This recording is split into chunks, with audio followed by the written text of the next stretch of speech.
Chapter 7, Section 4, The Legacy of the War. The main idea behind this section is that after the war, the new nation faced issues such as a high national debt and calls for equality. Why it matters today. In order to promote liberty, some states passed laws outlawing slavery and protecting religious freedom. Obviously, those laws affect us today. Key terms and names that are defined for you through the Google Classroom: the Treaty of Paris of 1783, Republicanism, Elizabeth Freeman, and Richard Allen. Please make sure to have your Google Doc open through the Google Classroom to answer questions as this video plays. One American Story. In 1776, 15-year-old Joseph Plum Martin of Connecticut signed up to fight for the Americans. He stayed with the Army until the war ended. Many years later, Martin wrote about leaving the Army. A voice from the past. As we listen to Joseph Plum Martin, please think about the SOAP's analysis that would accompany it. Who is the speaker? What is the occasion? Who is the intended audience? What is the speaker's purpose? And what is the subject or the main idea behind what the speaker is saying? There was as much sorrow as joy. We had lived together as a family of brothers for several years, had shared with each other the hardships, dangers, and sufferings incident to a soldier's life, had sympathized with each other in trouble and sickness, and now we were to be parted forever. Joseph Plum Martin, quoted in The Revolutionaries. So take a minute, rewind, listen to the primary source again, and answer the SOAP's analysis questions that are on the screen.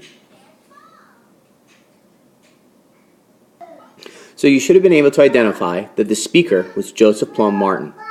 The occasion would have been the end of the war, so 1783.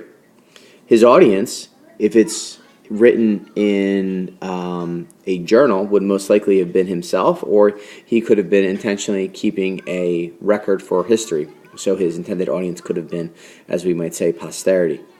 His purpose would be to inform, and you should have come up with the subject or the main idea was that the Army is splitting up, and with all of the hardships they've shared, they've become like brothers. And now they're going different ways back to their homes in their different colonies, and they're not really going to see each other ever again. Not as they knew each other during the war. They're not going to be able to get together the way we can get together today because they don't have transportation like cars, buses, trains, airplanes, and they definitely don't have the internet in order to connect with one another. Yeah, they can write each other letters, but they're not going to be able to be the same as they were during the American Revolution. So at the war's end, Martin and his country face an uncertain future. How would the United States recover from the war? What issues would confront the new nation? This video will discuss those questions. Why the Americans won. In November of 1783, the last British ships and troops left New York City, and American troops marched in. As Washington said goodbye to his officers in a New York tavern, he hugged each one. Tears ran down his cheeks. He became so upset that he had to leave the room. Earlier in the fall, Washington had written a farewell letter to his armies. In it, he praised them by saying that their endurance, quote, through almost every impossible suffering and discouragement for the space of 8 long years, was little short of a standing miracle. By their persistence, the Americans won independence even though they faced many obstacles. As you have read, they lacked training and experience. They were often short on supplies and weapons. By contrast, the British forces ranked amongst the best trained in the world. They were experienced and well-supplied professional soldiers. Yet the Americans had certain advantages that enabled them to win. Some of these were better leadership. British generals were overconfident and made poor decisions. By contrast, Washington learned from his mistakes. After early defeats, he developed a strategy of dragging out the war to wear down the British. He knew that as long as he had an army in the field, the British could never truly win the war. Despite difficulties, he never gave up. Second, foreign aid. Britain's rivals, especially France, helped America. Foreign loans and military aid were essential to America's victory. Knowledge of the land.